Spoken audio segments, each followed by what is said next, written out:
Welcome to Stepdad Success, turning the tide on the way stepdads are seen and show up in the world. We're a new breed of leaders raising leaders.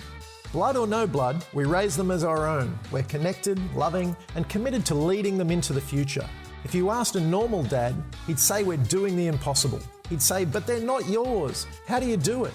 Yet every day, stepdads around the world are forging the way. That's what we call Stepdad Success. We're leaders raising leaders. And these are our stories. G'day and welcome. This is James Klobassa from Stepdad Success. And today I wanted to introduce you to Glenn Osgoodby.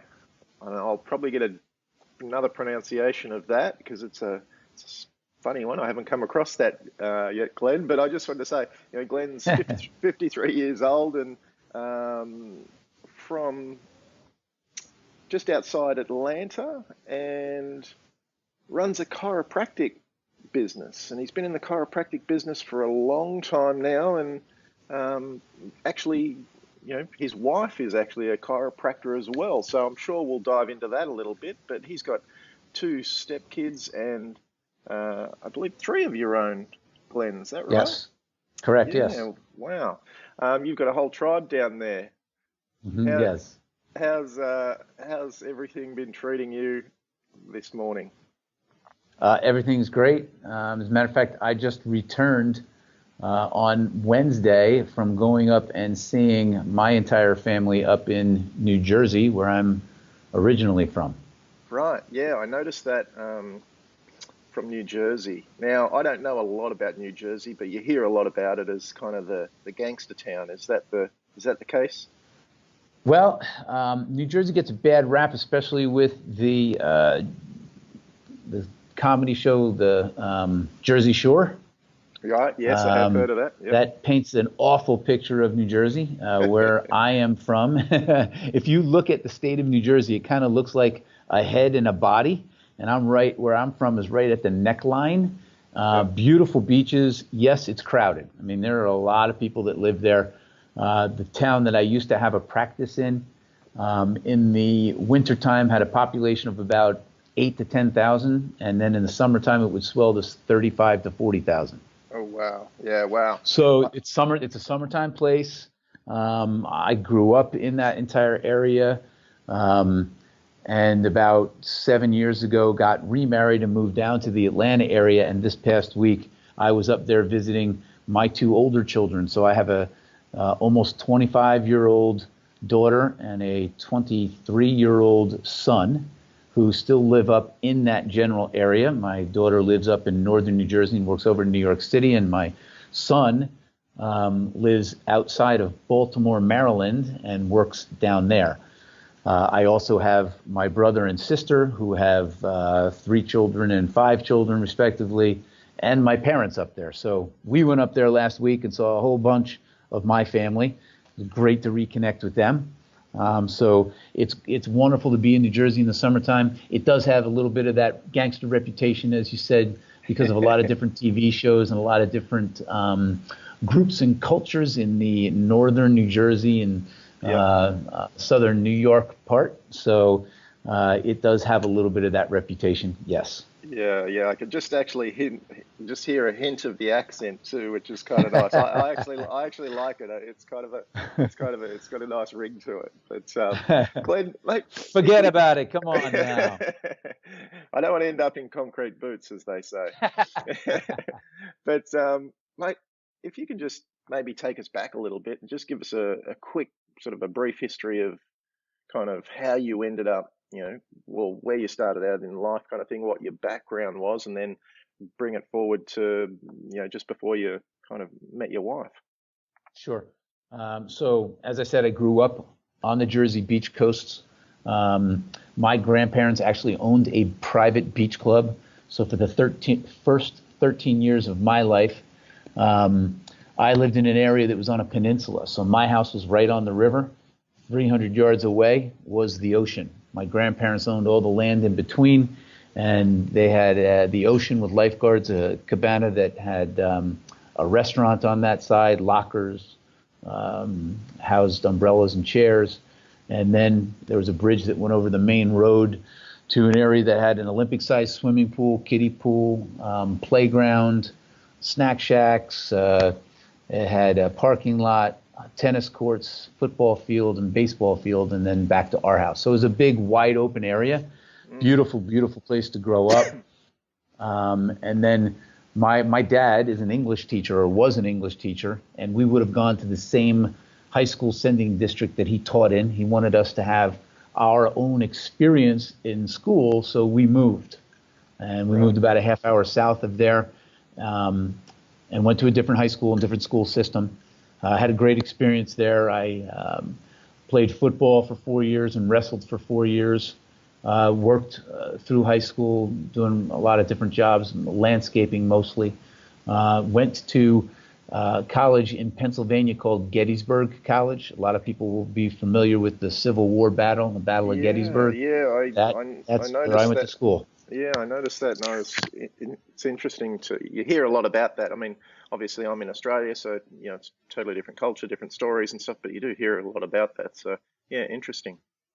Great area, rich history, obviously. Went to school there for 4 years. Also wrestled and played football there.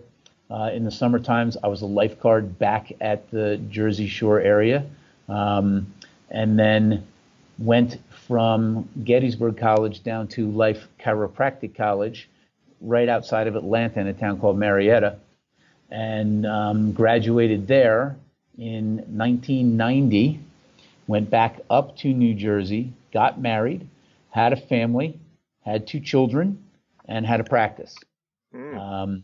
Lived back up there for 20 more years. So at the time, I guess I was 44, went through a divorce, and my children at the time were 16 and 18 when the divorce was final. So my daughter was going into college. She went to a school in Rhode Island, and my son was becoming a junior in high school.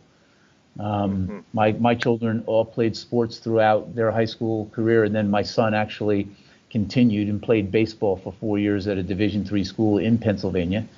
But I got remarried in 2010 and moved back down to the Atlanta, Georgia area where I went to school. My wife is also a chiropractor, as you said, and she had a practice out in the Athens area, which is about an hour and a half drive east of Atlanta. So she had started that practice 9 years before we met.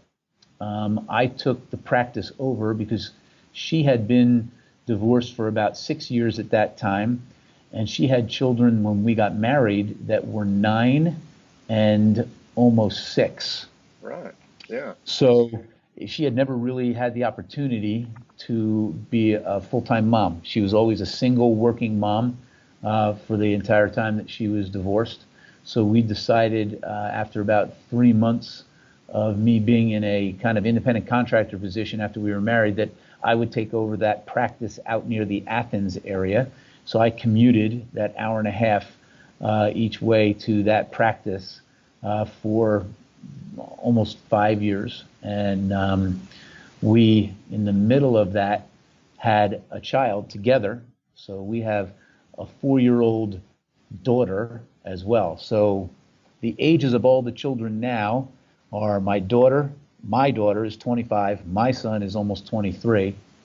My stepsons are 18 and 14, and then my daughter is 4.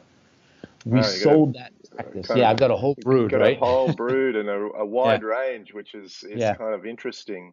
Only 3 live in the household. Yeah, right. Just the youngest 3? Yes. Yeah, okay. The other, go ahead. Yeah, sure. Tell me, it sounds like you had a fairly stable upbringing. Your dad was a school teacher, and it sounded like he had kind of a good value system, wanting you to have your own, kind of experience through school and that sort of stuff. I'm assuming, normally we either rebel against our parents or we stay the same as them. How would you consider yourself in that scenario? There were times when I rebelled, but I think that the value system that I was taught and raised in probably took precedence over that. The rebellion was at times, Yep. but I'm also a very regimented, steady, disciplined type of individual. So for me to go through a divorce was definitely the toughest time of my life because that goes against all discipline and regimentation. Sure, sure. Tell me, and it also sounds like you've kind of almost lived two full parenting lives, just about. You know, it's a long time to be married the first time, and then going the second year, like you're, what, 7, 8 years in now? 7 years in and a second chance. You're absolutely right. Yeah, it's, that's just that the length of time. Like I've been with my partner 7 years, and um, it's I listen to that and I think, wow, you've got so much more experience, and you must have some stories to tell. Just like maybe give the listeners a little bit of insight into what you've taken from the first kind of marriage and used in the second as far as the kids go. Sure. I can always remember when my children were growing up, my two oldest, my ex-wife used to say that I just want to freeze them at a certain age, when they were 2 or they were 3 or Yeah. 4, I think because I've they're said that so myself. cute and precious, Yeah. right? I mean, it's probably every parent's experience at one point or another. I would always say, I can't wait to see what happens next. I Okay. was always very curious to see how each of my children would respond to the next situation on their own. I have become more of a hands-off.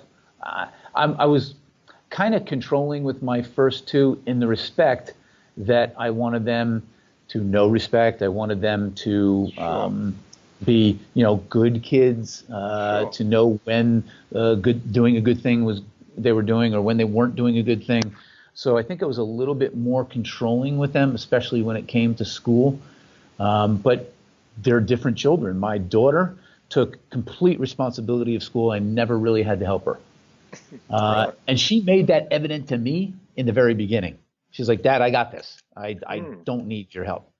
And she produced. I mean, she got great grades. She did a great job in school. She was very well adapted to. She had great friends. So she did great.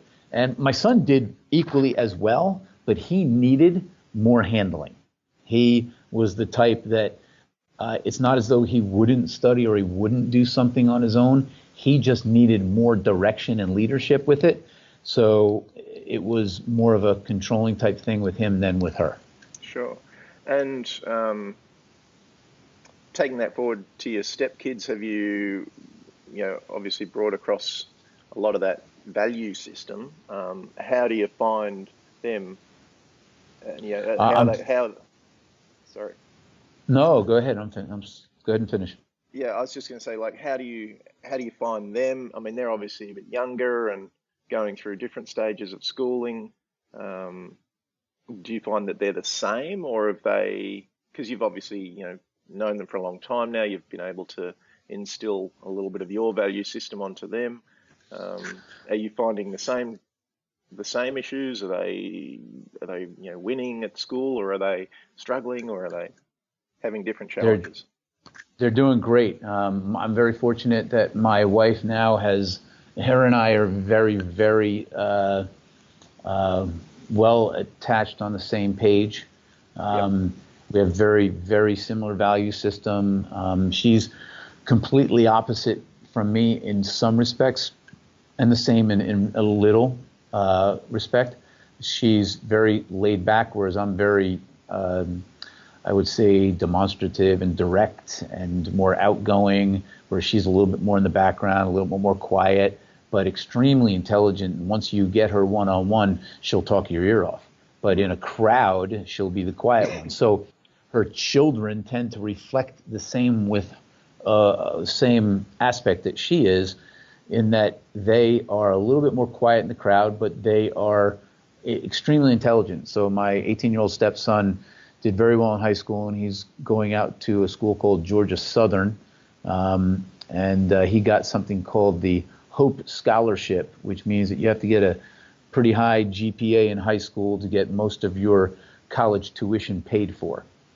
Nice. In the state of Georgia. It's a state of Georgia type of program. So he's done very well. He was a good athlete in high school, played football and baseball. He's not going to play any sports in college because the school is a bigger school, and he just wasn't at that type of level. But he was very well-rounded and did very well. My 14-year-old is very laid back. He plays baseball. He's played baseball since he was 4 years old. He's extremely intelligent. This kid is very, very smart. Great kid. Both of them are great kids, but they're more reserved than my two, if you will. Sure. So we never had to ask them, "Is your homework done?" Yeah. Because these kids were getting straight A's and continue to do that. Yeah. Wow. So the younger one is better in school than the older one, but they're both still very, very good. I was going to say, is that has that come through their mother or through their father? Is he still in the picture? Yes, he's still in the picture, and he's very actively involved in their lives. He is a high school math teacher in the town that we live in. So he's in their lives very much, but I think it still comes from more of the mom than the dad. Yeah, yeah.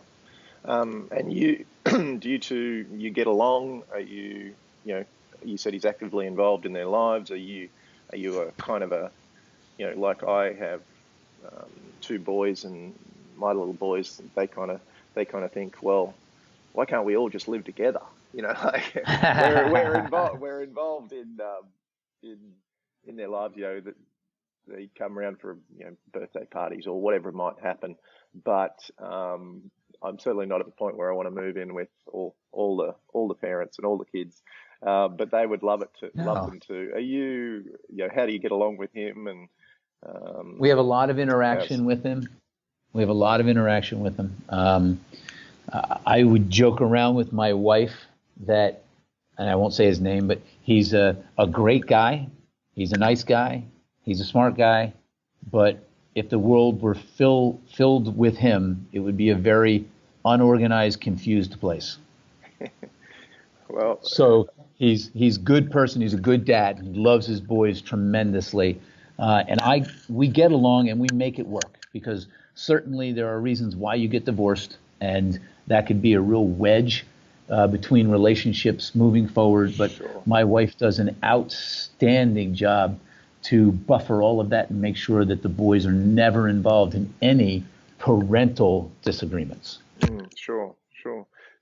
Tell me, how did you and your current wife meet? We met at a chiropractic seminar out in Pittsburgh. Right. So we in the thick of it. Yeah. So we had practiced what's called a similar technique, and we were going back and forth to that town for instruction and certification in that technique, and we met there. Yeah. Okay. And you said you guys have obviously got a good connection. Are you on the same page as far as the kids go? Yes. And I think what really grounds us and keeps us together is that we spiritually are very connected. So we have a deep foundational belief in Jesus Christ, and he is the person that we go to for everything. He is our God. He is how we run our lives. So we pass everything through each other in that respect.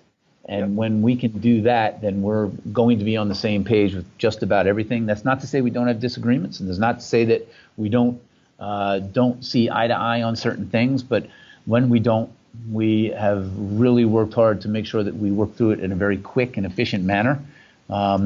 So with respect to the children, I defer all of my decisions to her with the boys, unless she wants help on it. Sure. Because she raised those boys before she met me for years. So you're not kind of a disciplinarian in that sort of parenting role. Yes and no. I'm not the disciplinarian, but we have had circumstances where we have had to sit down with each of them individually and enforce disciplinary actions. Sure. So whenever there's a situation like that, my wife and I will sit down and talk about it before we meet with them so that we're on the same page, we're in agreement with what the action should be, and then we sit down with them together so that they can see that we're on the same page with the way that we are doing whatever we're doing with each of them. Yeah. Yeah. What's been the biggest hurdle that you've had to overcome with your boys or with your stepsons? Is it like we all go through different stages and different challenges, as the terrible twos and all that sort of stuff. And what's been the biggest or the most challenging piece that you've had to deal with? It's a good question. A tough one for me to answer because it really hasn't been hard with them. They're pretty easygoing. Maybe wish that they were a little bit more involved sometimes. I think probably in the beginning it was just me trying to fit in and not be overbearing in their lives.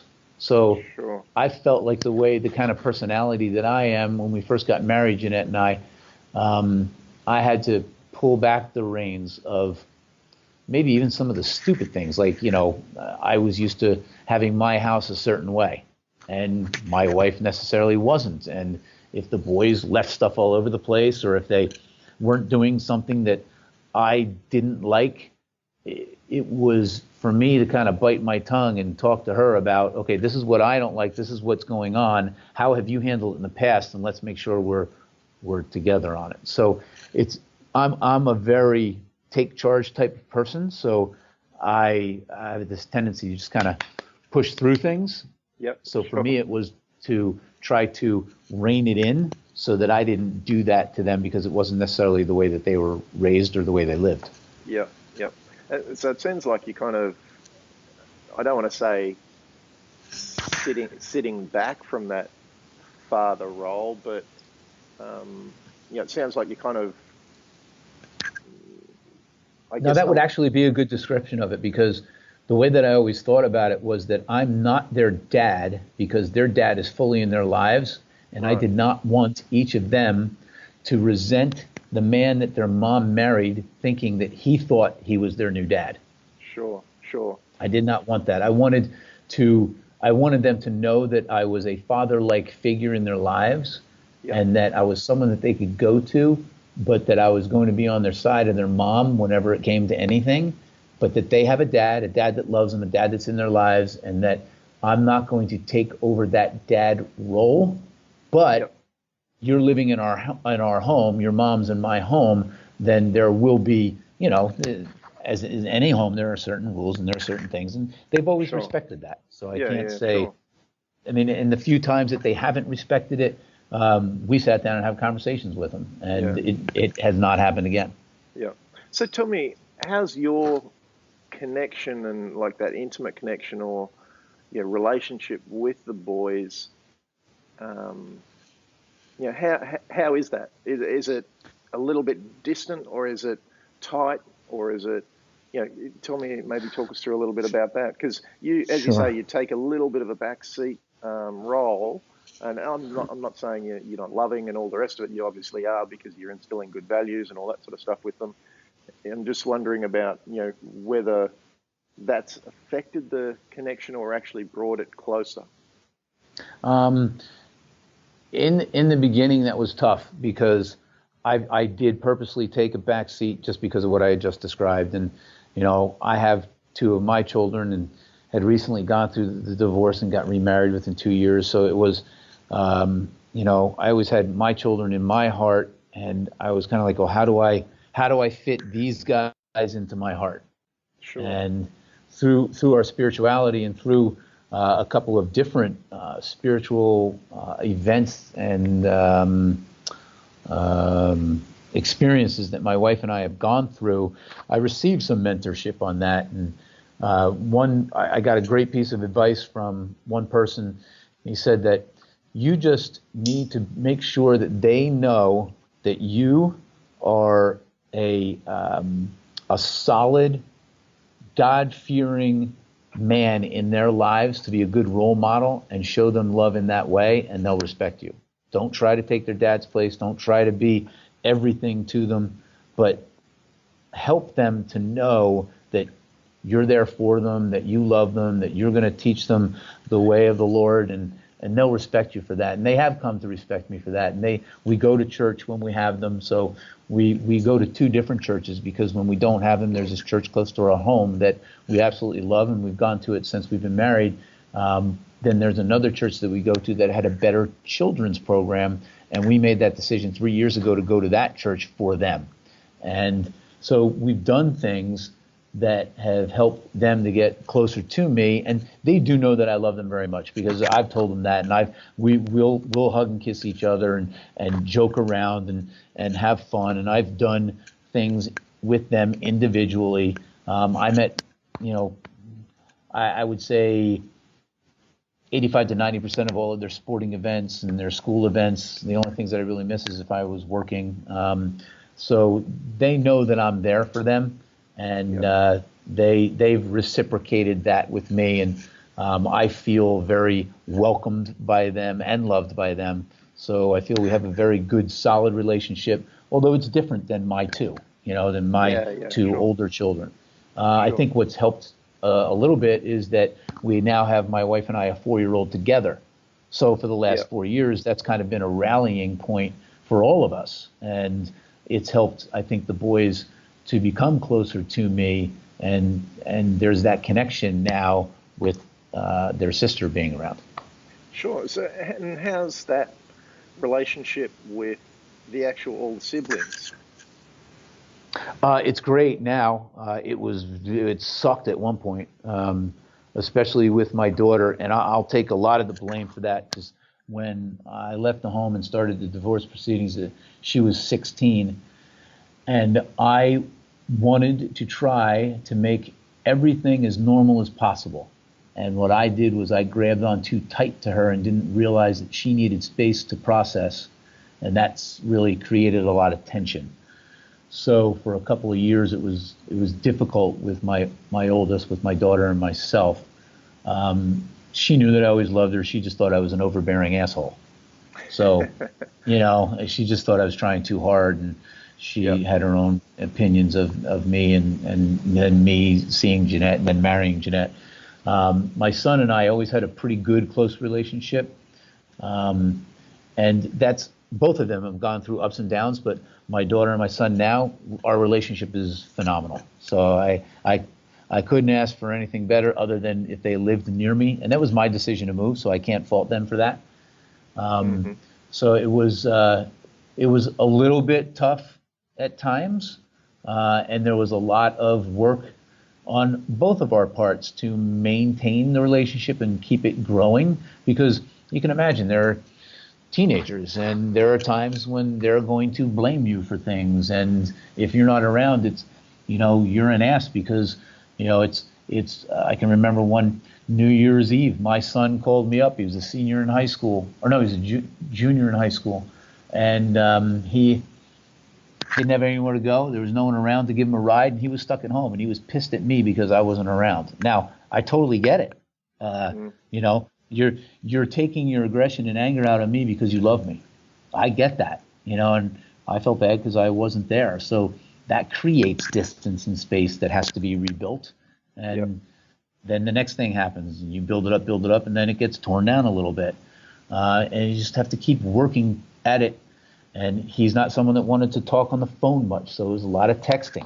It was a lot of leaving messages for him.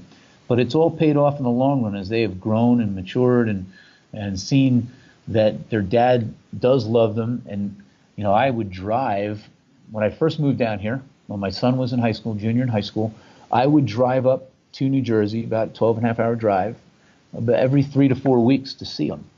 So he got that I cared. He just thought I was an ass because I left. Yeah, sure. And you've obviously, there's a lot of dynamics there with, two sets of parents, and like, is your ex-wife remarried again? Is there more family there for that? Is that relationship still intact, and how does that all tie in? There's obviously a lot of pieces of the puzzle there. Sure.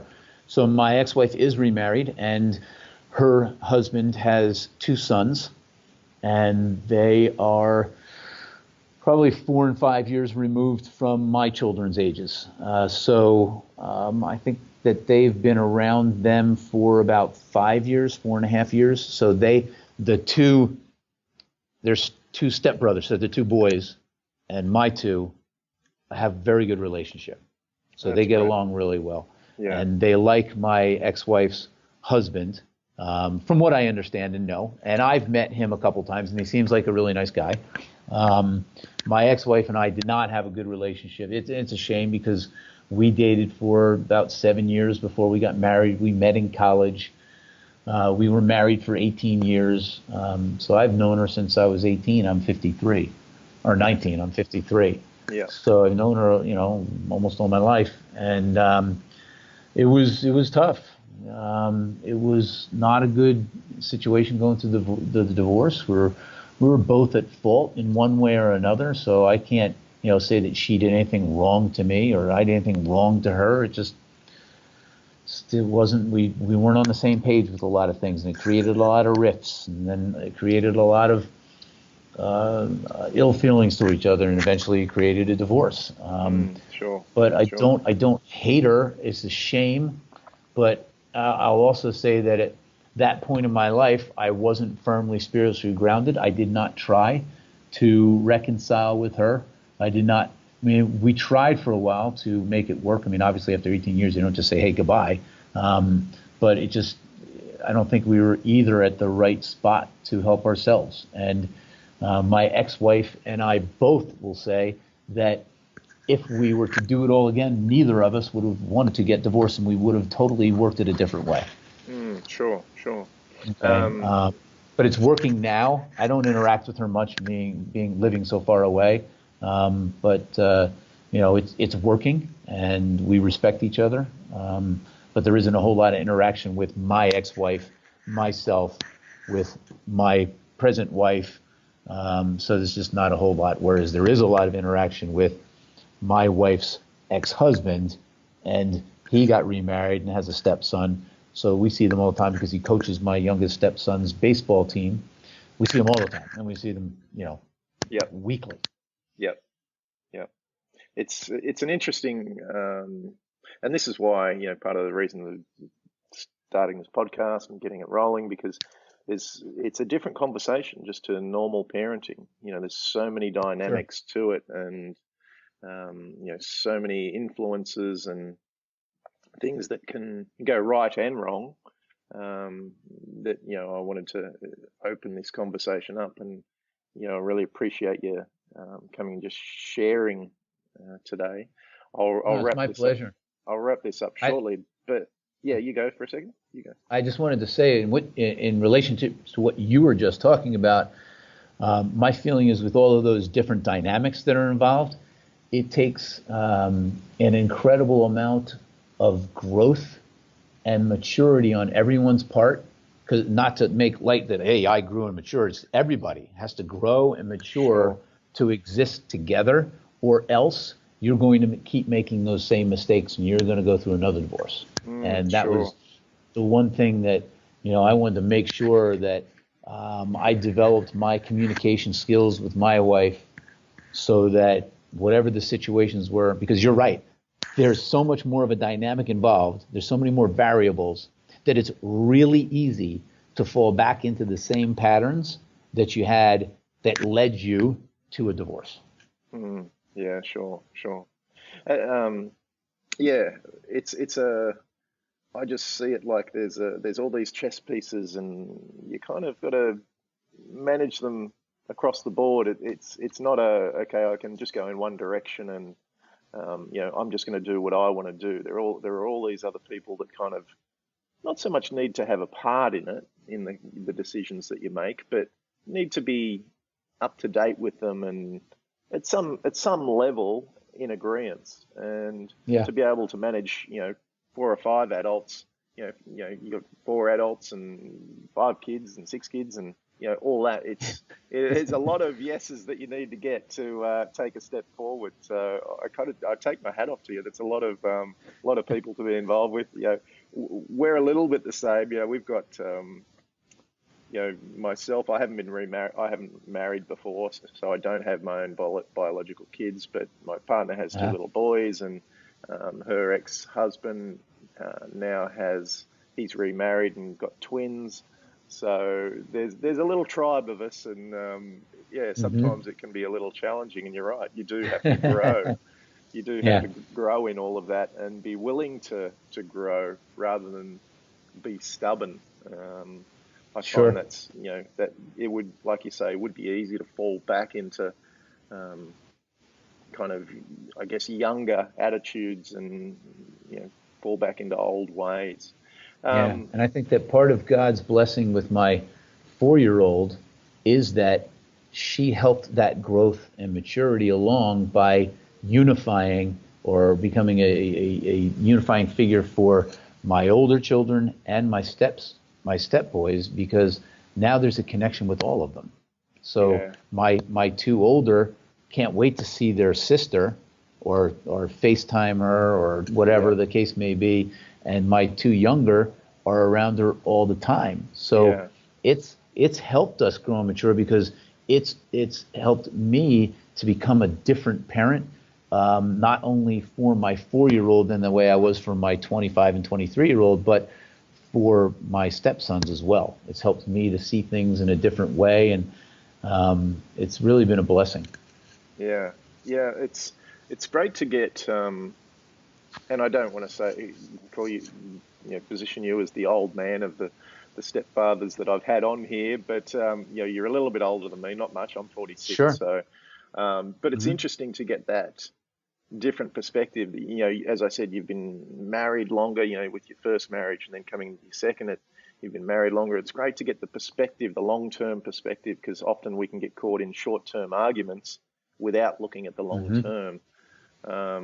So it's interesting to get your kind of, as that long range wisdom on all of this. Part of the reason I started this, and it's kind of selfish, you just don't have these conversations with other stepdads. You're not bumping into stepdads every day, and you're not having these open conversations. So it's great to be able to learn a little bit and grab a gold nugget every so often, just in these conversations. But I've probably learned more from them than they've learned from me.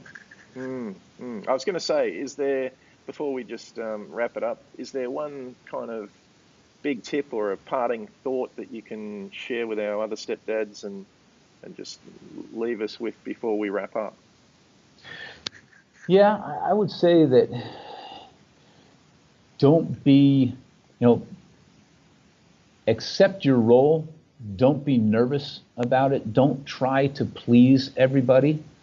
But if you can love them with all of your heart and they can see that, then they'll respect you for when you have to be a little bit tough.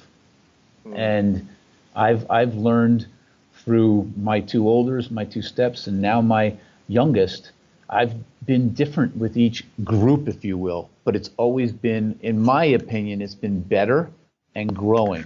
So learn from those situations so that you don't keep knocking your head against the wall and making the same mistakes. God never throws a challenge at you, or he throws challenges at you to learn, and if you don't learn, you're going to keep getting those same challenges.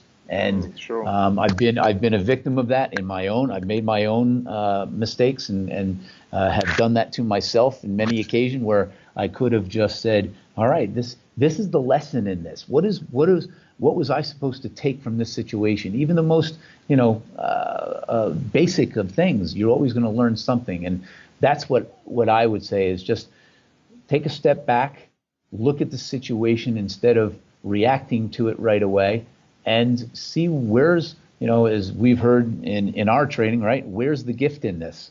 How do we grow? What is our opportunity here? And that way, you will raise your children, your stepchildren, more in peace than in a state of being frantic and being worried about what they're going to think about you. Sure. That's great. Thanks very much, Glenn. I really, appreciate you jumping on with us today, and really appreciate you sharing and hearing your story. I'm loving the New Jersey accent. I love that little bit of a little hint there. I will make sure I don't upset you, so I don't end up with the concrete boots on. But thanks very much for coming on and joining us today, buddy.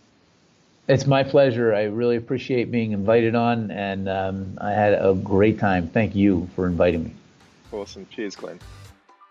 Would you like to learn more about how stepdads across the globe are joining forces in raising the next generation of leaders? Then head to www.stepdadsuccess.com and grab all the show notes plus a copy of the brand new tactical guide for creating more happiness, health, wealth, and wisdom as a stepdad. And if you liked the podcast, please share it with other stepdads you know and leave us a review on iTunes.